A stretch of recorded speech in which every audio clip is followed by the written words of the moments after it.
అందరికీ హాయ్ అండి. Welcome back to my channel. ముఖ్యంగా ఈ రోజు మన వీడియో వచ్చేసి చాలా మందికైతే తల్లికి వందనం డబ్బులు పడలేదండి. అయితే వాళ్ళందరికీ కూడా అసలు డబ్బులు పడతాయా? లేదా? అనే సందేహం అయితే ఏర్పడింది.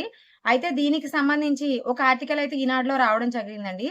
దానికి సంబంధించిన పూర్తి విషయాలను తెలుసుకునే ముందు ఎవరైనా మన ఛానల్‌ని కొత్తగా చూస్తున్నట్లయితే సబ్స్క్రైబ్ చేసుకోండి. వీడియో నచ్చినట్లయితే లైక్ చేయండి, షేర్ చేయండి. అలాగే మీకున్న డౌట్స్‌నైతే కామెంట్ సెక్షన్‌లో కామెంట్ చేయడం మాత్రం మర్చిపోవద్దు.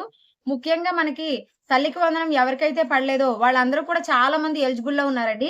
ఈ కరెంట్ బిల్లులు, ఇన్‌కమ్ టాక్స్ ఇలాంటి ప్రాబ్లమ్స్‌తో హౌస్ సైడ్ ప్రాపర్టీస్ ఈ ప్రాబ్లమ్స్‌తో ఆగిన వాళ్ళకైతే గవర్నమెంట్ కూడా వేసే ఉద్దేశంలో అయితే లేదు. అయితే అర్హత ఉండి కరెంట్ మీటర్లు వేరే వాళ్ళయి మాకు అనుసంధానం అయిపోయింది కానీ మేము ఎలిజిబుల్. మాకు ఎటువంటి కరెంట్ మీటర్లు లేదు. ఇలాంటి ప్రాబ్లమ్స్‌తో చాలా మంది అర్జీలు పెట్టుకున్నారు. తర్వాత అర్హత సాధించారు. కానీ డబ్బులు పడలేదు. అలాగే చాలా మందికి అప్‌డేట్ ఇంకా ఎందుకు అవ్వలేదు? ఇలాంటి డౌట్స్ అయితే అడుగుతున్నారు.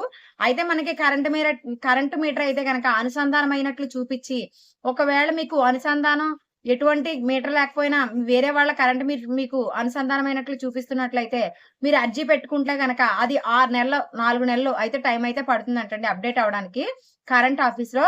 సో, ఆ ప్రాబ్లమ్ వల్లే మీకైతే డబ్బులు పడలేదు. అయితే ఎలిజిబుల్‌లో ఉండి డబ్బులు పడిన వారికైతే అసలు ఎందుకు పడలేదు అనేది సందేహంతో చాలా మందైతే అర్జీలనైతే ఇస్తున్నారండి. మళ్ళీ సచివాలయాల చుట్టూ, అలాగే మంత్రులు, మినిస్టర్స్ చుట్టూ, ఎమ్మెల్యేల చుట్టూ అయితే తిరుగుతున్నారు. అయితే దీనికి సంబంధించి మనకి చాలా మందైతే కంప్లెయింట్ చేశారు. ఎలిజిబుల్‌లో ఉండి డబ్బులు పడలేదని. ఈ కంప్లెయింట్స్ అన్నీ కూడా రైజ్ అయితే అవుతున్నాయి. దానికి సంబంధించి మనకి విద్యాశాఖ అయితే మన స్కూల్స్‌కి లిస్టులయితే పంపిస్తామన్నవారండి. అసలు తల్లికి వందనం ఎంతమందికి పడింది? పడని వాళ్ళకి రీజన్స్ ఏంటి అనేదైతే స్కూల్స్‌కైతే లిస్టులు ఇస్తామని చెప్పారు. సో, మీరైతే స్కూల్‌లో టచ్‌లో ఉండండి. మీకు ఎలిజిబుల్‌లో ఉండి డబ్బులు పడకపోతే గనక వాళ్ళు అప్లై అయితే చేస్తామని ఆప్షన్ అయితే ఇస్తామనైతే చెప్తున్నారండి. సో, స్కూల్స్‌కి మీకొచ్చిన లిస్టులు అందులో మీరు ఎలిజిబుల్ అయ్యుండి డబ్బులు పడకపోతే మాత్రం మీకు వెంటనే అర్జీ అయితే నమోదు చేస్తారు. ఇంకా రిలీజ్ అయితే అవ్వలేదు.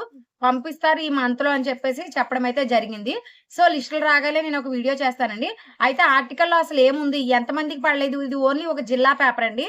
అలాగే ఏ ఏ జిల్లాల్లో ఎంతమందికి పడి ఉండదో అనేది ఒక అవగాహనకొస్తుంది. ఈ ఆర్టికల్‌ని ఒకసారి మీరు మీరు కూడా చూడొచ్చు. నేను క్లియర్‌గా ఎక్స్‌ప్లెయిన్ చేస్తాను.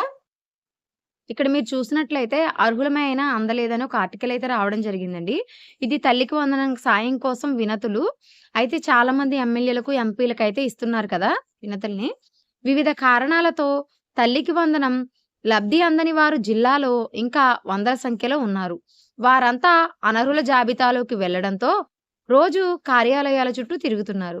జిల్లాలో 1,75,574 మంది విద్యార్థులకు 1,16,182 మంది తల్లుల ఖాతాల్లో ప్రభుత్వం మొదటి విడత నగదును జమ చేసింది.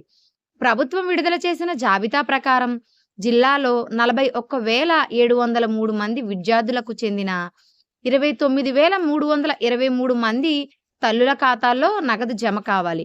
అర్హులైన లబ్ధిదారులు ఫిర్యాదు చేసుకునే వెసులుబాటు కల్పించింది. ప్రభుత్వం జూలై 10న తల్లికి వందనం రెండో విడత నిధులు కొత్తగా 1వ తరగతి, ఇంటర్మీడియట్ మొదటి సంవత్సరం విద్యార్థులకు తల్లుల ఖాతాల్లో వేసింది.